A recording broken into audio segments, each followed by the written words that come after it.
Artinya saudara, itu yang bisa melarang TV, yang bisa mencegah TV, yang membuat televisi takut menyiarkan itu bukan sembarang orang saudara. Mereka orang kuat, kuat ekonominya, kuat duitnya, kuat dudukannya, kuat jabatannya, kuat posisinya. Kalau mereka orang lemah, nggak bisa mereka hapus, hilangkan itu film dari televisi saudara. Nah, jadi jangan bilang PKI udah habis, tunggu dulu. Kenapa mereka lakukan ini? Dan mereka berhasil. Generasi muda kita sekarang yang usia 24 tahun ke bawah, mereka nggak kenal PKI. Mereka nggak tahu jahatnya PKI sudah. Sengaja dihilangkan dulu ingatan kita dari kebiadaban mereka. Kenapa dihilangkan? Karena mereka mau comeback sudah. Karena mereka ingin memimpin kembali republik ini sudah. Hati-hati. 3 sudah. Anda tahu? Sebelum 98 seluruh pejabat publik baik militer maupun sipil termasuk kepala daerah dan anggota dewan sebelum dilantik sebagai pejabat saudara wajib dilakukan litsus. Apa itu litsus? Penelitian khusus saudara. Diperiksa dulu oleh negara. Siapa namanya? Siapa orang tuanya? Siapa ibunya? Siapa kakeknya? Siapa neneknya? Dari mana dia keluarganya? Ada kaitan dengan PKI atau tidak? Kalau ada kaitan dengan PKI saudara, diperiksa lagi. Dia masih ikut-ikutan nggak pemikirannya PKI? Diperiksa dulu bagaimana pandangannya terhadap negara, bagaimana pandangannya terhadap komunis. Kalau terbukti dia masih terpengaruh oleh ajaran PKI, batal, nggak jadi dilantik saudara. Ketat saudara. Tapi setelah tahun 98 litsus dihilangkan saudara. Saat ini berapa banyak keluarga PKI, kader-kader PKI yang jadi gubernur, yang jadi bupati, yang jadi wali kota, bahkan di DPR RI tingkat pusat lebih dari 100 anggota DPR mereka adalah kader-kader PKI. Insya Allah. Ada Budiman Sujatmiko, ada Rifka Ciptaning saudara, kemudian ada Adian Nabi Tukulu saudara. Mereka berjokol sekarang duduk di DPR untuk membuat undang-undang dan kita yang wajib melaksanakan undang-undang tersebut sudah. Ada apa dalam negeri ini sudah? Ada apa? Seorang Andi Arief yang berasal dari Lampung sudah di akhir masa Orde Baru dikejar karena menyebarluaskan paham ideologi komunis sudah. Tapi setelah 98 justru diangkat menjadi staf pribadi daripada presiden di istana sudah. Ada apa ini negeri? Hati-hati. Yang keempat saudara, setelah film kejahatan PKI dihapus, sekarang muncul film-film PKI. Ada film yang berjudul Senyap, ada film yang berjudul Tanda Tanya, ada film yang berjudul Di, ada film-film lainnya. Di dalam film tersebut saudara disiarkan di bioskop-bioskop, di CD-nya dijual, menggambarkan kalau PKI itu kesian, mereka terzalimi, mereka teraniaya, mereka itu dibunuh, mereka nggak bersalah, membuat masyarakat simpatik kepada PKI saudara. Yang kelima saudara, saat ini buku-buku PKI menyebar di mana-mana. Pemerintah nggak bisa larang, yang dibagikan gratis saudara, yang dibagikan gratis cuma-cuma, belum yang dijual di Gramedia dan lain sebagainya. Buku-buku saudara pemikiran PKI, ideologi PKI, cara-cara PKI, kenapa dibiarkan oleh pemerintah? Yang keenam saudara, begitu getolnya presiden sampai hari ini berusaha ingin membatalkan TAP MPRS nomor 25 tahun 1966. Itu TAP MPRS melarang PKI bangkit di Indonesia saudara. Mereka ngotot itu harus dibatalkan. Kenapa? Sebab kalau itu dibatalkan berarti PKI boleh bangkit kembali saudara. Enggak sampai di situ. Yang ketujuh saudara, bagaimana tahun yang lalu ngotot Presiden Jokowi ingin minta maaf kepada PKI. Kami gelar turun aksi sejuta umat di Jakarta, kami namakan Parade Tauhid saudara. Kita gelar, kita kepung istana, kita tidak rela presiden nggak boleh minta maaf kepada PKI. Dan alhamdulillah akhirnya presiden nggak jadi minta maaf kepada PKI saudara. Kalau presiden minta maaf kepada PKI berarti PKI tidak salah secara politik. Kalau PKI tidak salah berarti yang salah yang melawan PKI. Yang melawan PKI adalah NU, Banser, Muhammadiyah, Ansor, Persis, seluruh ormas-ormas Islam, saudara. Jadi kalau PKI tidak salah, berarti NU yang salah, berarti Banser yang salah, berarti Ansor yang salah, kurang ajar. Nggak sampai di situ. Kalau PKI tidak salah, saudara, maka PKI berhak untuk menuntut pengadilan hak asasi manusia, saudara. Artinya kiai-kiai sepuh kita saat ini, saudara, yang mimpin pondok-pondok pesantren, yang duduk jadi pengurus NU di seluruh Indonesia, dulu tahun 65 mereka orang-orang muda, mereka ikut Banser, mereka ikut Ansor, mereka berjuang perang melawan PKI, saudara. Berarti kiai-kiai kita tersebut semua akan diseret ke pengadilan HAM sebagai penjahat perang, pelanggar hak asasi manusia, kurang ajar. Saya mau tanya sekarang, kalau besok kiai-kiai NU, kiai-kiai pondok pesantren diseret ke pengadilan sebagai penjahat perang yang sudah membantai PKI, Anda ridho tidak? Rela tidak? Siap bela kiai? Siap bela ulama? Siap bela NU? Takbir! Insya Allah, hati-hati, saudara. Ini kita perjuangkan, kita tolak. Saudara, ada urusan apa Presiden meminta maaf sama PKI? Tanda tanya. Jangan-jangan yang bersangkutan PKI, saudara. Enggak, kita sampaikan dengan jelas, kalau Anda minta maaf kepada PKI, kami yakin Anda PKI. Tapi kalau tidak mau dituduh PKI, jangan coba-coba untuk minta maaf kepada PKI, saudara. Kira-kira jelas tidak?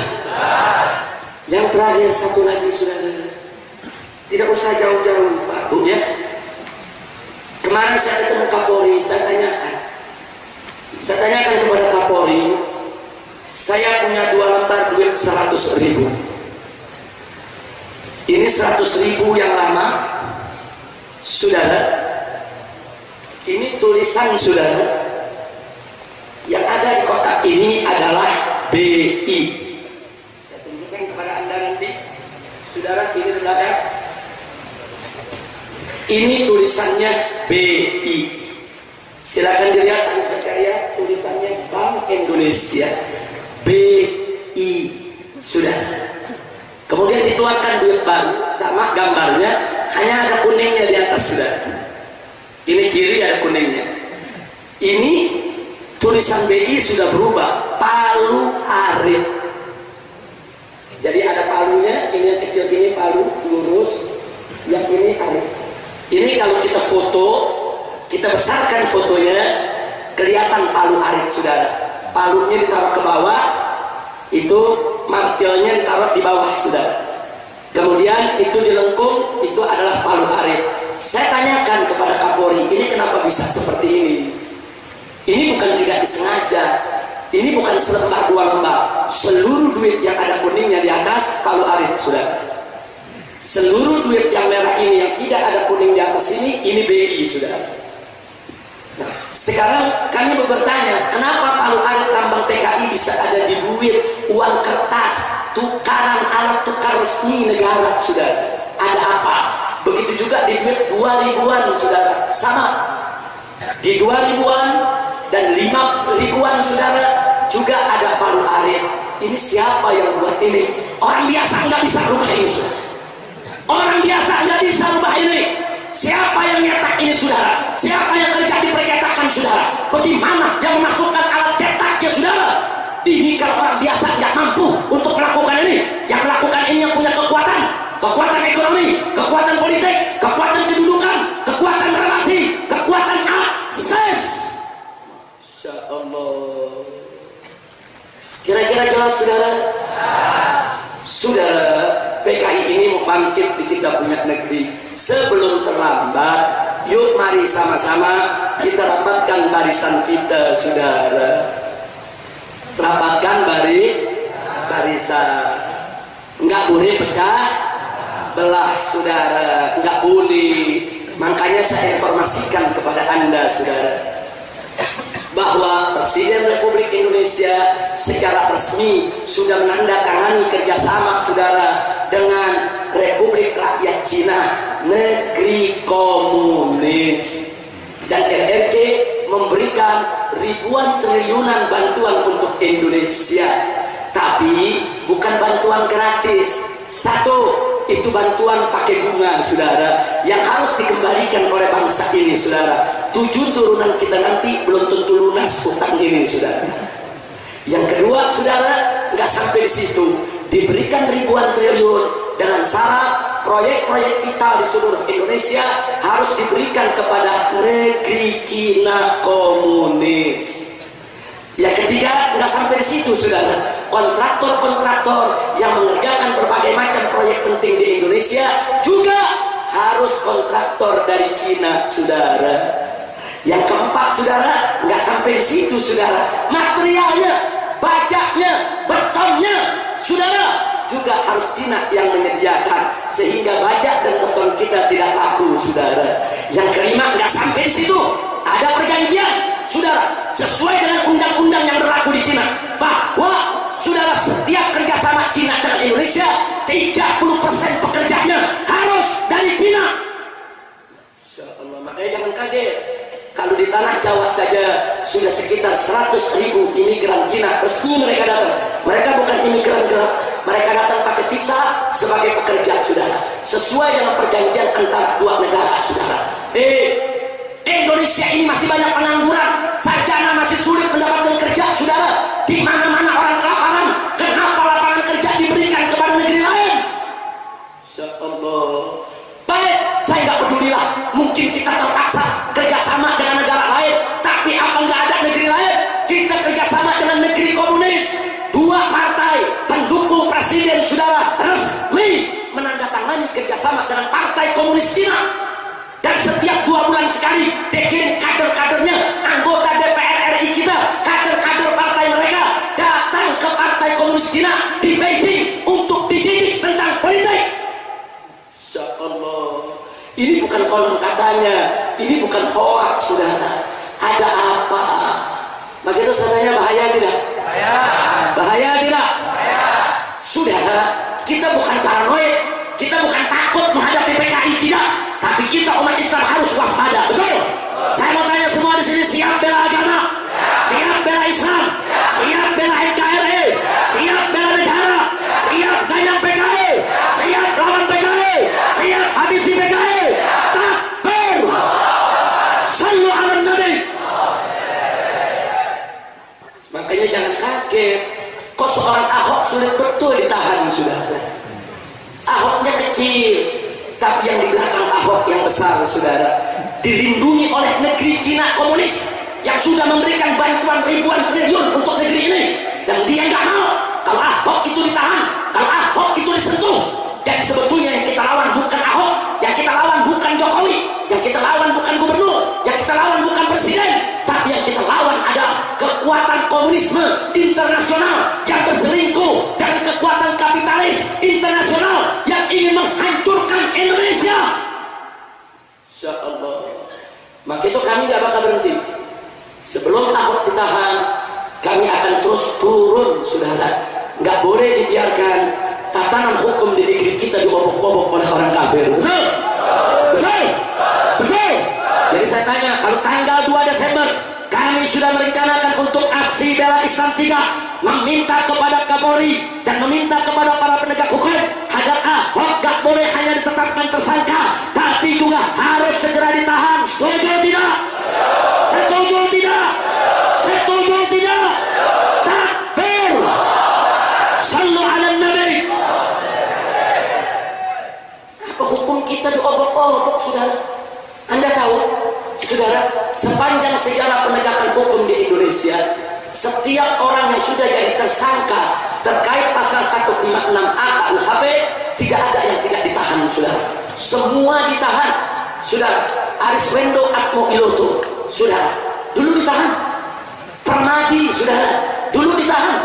Begitu juga Lia Aminuddin, Ahmad Musodek, Yusman Roy, semua ditahan. Begitu mereka langgar pasal 156A KUHP, saudara, bukan hanya tersangka, langsung ditahan. Lalu kenapa untuk makhluk yang satu ini kok gak ditahan? Ada apa? Ini presiden buruk bagi penegakan hukum di Indonesia. Dia mau obok-obok hukum kita, dia mau obok-obok tata negara kita, dia mau obok-obok konstitusi kita, dia mau obok-obok kedaulatan hukum negara kesatuan Republik Indonesia. Kurang ajar tidak?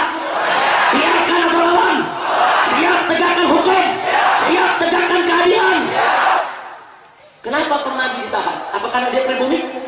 Kenapa Aris Wendo ditahan? Apa karena dia pribumi? Kenapa Lia Aminuddin ditahan? Apa karena dia pribumi? Kenapa saudara Ahmad Muswadik ditahan? Apa karena dia pribumi? Lalu kenapa Ahok tidak ditahan? Apa karena dia Cina kafir yang didukung oleh negara komunis Cina? Jadi kalau pribumi saya enaknya untuk ditangkap, tapi kalau Cina kafir dibiarkan, kurang ajar. Insya Allah hukum harus ditegakkan. Ini negara hukum, bukan negara kekuasaan. Dari rakyat sampai presiden harus tunduk kepada hukum. Betul? Betul? Dari Jawa dan kompak, betul? Apa boleh presiden melanggar hukum? Apa boleh jenderal melanggar hukum? Apa boleh menteri melanggar hukum? Apa boleh ulama melanggar hukum? Apa boleh kiai melanggar hukum? Ini negara hukum. Jadi jangan begitu kotor, begitu dorong permainan di mata rakyat. Udah nyata-nyata salah, udah melakukan penistaan agama, saudara, masih dilindungi untuk tidak ditahan. Nah, karena itu sekali lagi kami tidak akan mundur selangkah pun juga, saudara. Apapun yang terjadi ke depan, tetap kami akan turun. Kami bukan ingin bolehkan presiden, kami bukan orang politik, bukan. Kami tidak ingin mengganti NKRI. Kami cinta NKRI, saudara, yang berdasarkan Pancasila dan Undang-Undang Dasar 1945. Kami jaga Bhinneka Tunggal Ika. Kami hanya ingin tegakkan hukum. Nggak boleh kedaulatan hukum Republik Indonesia diobok-obok oleh siapapun. Setuju? Setuju? Kita saya undang umat Islam dari manapun mereka berada, saudara. Mau dari tanah Jawa atau di luar Jawa. Tanggal 2 Desember kami akan turun lagi untuk aksi bela Islam ketiga, saudara. Kami nggak bakal berhenti sebelum yang menistakan Al-Quran itu di penjara. Kami tidak akan berhenti sebelum yang menistakan Al-Quran itu, saudara, dihukum sebagaimana mestinya. Agama apapun tidak boleh dihina, agama apapun tidak boleh dinista. Saudara, Indonesia damai tanpa penistaan agama. Indonesia damai tanpa penista. Indonesia harus damai tanpa ada penodaan terhadap agama apapun. Betul? Saya mau tanya, apa agama Kristen boleh dihina? Apa agama Katolik boleh dihina? Apa agama Protestan boleh dihina? Apa agama Hindu boleh dihina? Apa agama Buddha boleh dihina? Apalagi agama apalagi agama Islam. Agama mayoritas penduduk Indonesia tidak boleh dihina, tidak boleh dinista, tidak boleh dinodai oleh siapapun, saudara. Kalau presiden coba-coba melindungi penista agama, saudara, demi Allah, kepala jadi kaki, kaki jadi kepala. Walaupun harus mati bersimbah darah, wajib kita berjuang. Tegakkan keadilan, tegakkan hukum, tegakkan kemuliaan Al-Quran. Setuju? Takbir! Sallu ala Nabi. Itu saya ajak umat Islam, saudara. Walaupun saya besok di penjara ataupun dibunuh, umat Islam tidak boleh berhenti untuk menegakkan keadilan. Umat Islam tidak boleh berhenti untuk melawan kezaliman, saudara. Nggak boleh. Malam ini seorang Habib dibunuh di dalam rangka membela Islam. Besok ribuan habaib yang lainnya akan bangkit dengan izin Allah, saudara. Malam ini seorang tuan guru, seorang ulama, seorang kiai dibunuh karena dia bela Islam. Besok ada ribuan kiai, ribuan tuan guru, saudara, akan bangkit berjuang untuk menegakkan Islam. Islam tidak akan pernah kekurangan pejuang. Islam tidak akan pernah kekurangan mujahid. Islam tidak akan pernah kekurangan para pembelanya. Betul? Takbir! Siap bela Allah, siap bela Rasul, siap bela Nabi, siap bela Islam, siap bela negara, siap bela NKRI. Takbir! Siap lawan PKI, siap habisi PKI, siap ganyang PKI. Takbir! Sallu ala Nabi. Begitu saya ingatkan dari sekarang para tentara dan para polisi, Anda bukan musuh kami. Berpihaklah kepada konstitusi, berpihaklah kepada undang-undang, berpihaklah kepada negara. Jangan berpihak kepada kebohongan, jangan berpihak kepada kesalahan, jangan berpihak kepada kezaliman, jangan berpihak kepada siapapun yang ingin memporak-porandakan NKRI. Betul? Betul? Saya mau tanya, kalau TNI Polri bela konstitusi, setuju tidak? TNI Polri tegakkan hukum, setuju tidak? TNI Polri bela rakyat, setuju tidak? Takbir!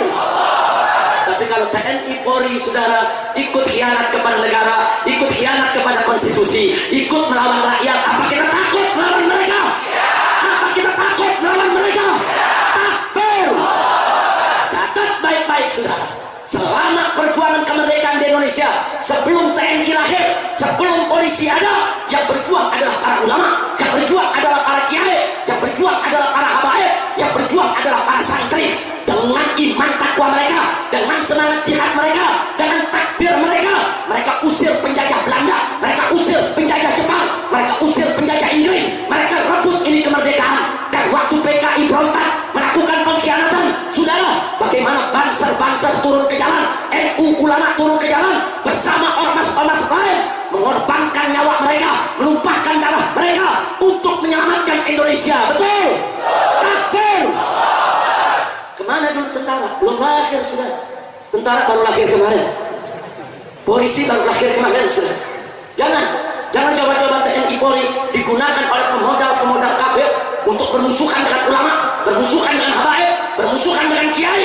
Hei, jenderal-jenderal polisi dan tentara, ketahuilah pendiri tentara di Indonesia adalah Panglima Besar Sudirman.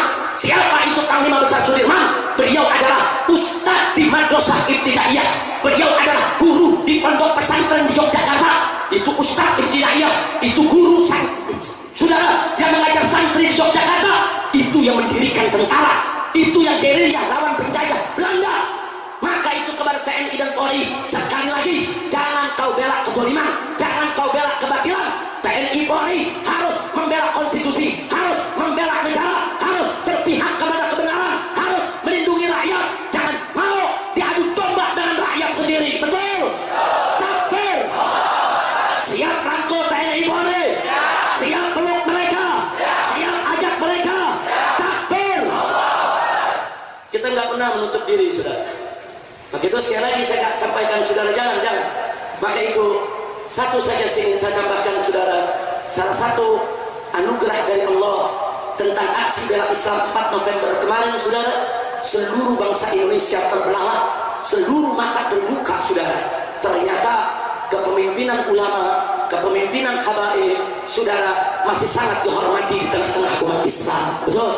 Dan ternyata umat Islam Indonesia yang datang dari berbagai daerah masih cinta kepada ulamanya, masih patuh kepada ulamanya, saudara. Sampai Panglima TNI di acara ILC TV One mengakui ternyata komando ulama masih dipatuhi oleh umat Islam dimanapun berada. Betul?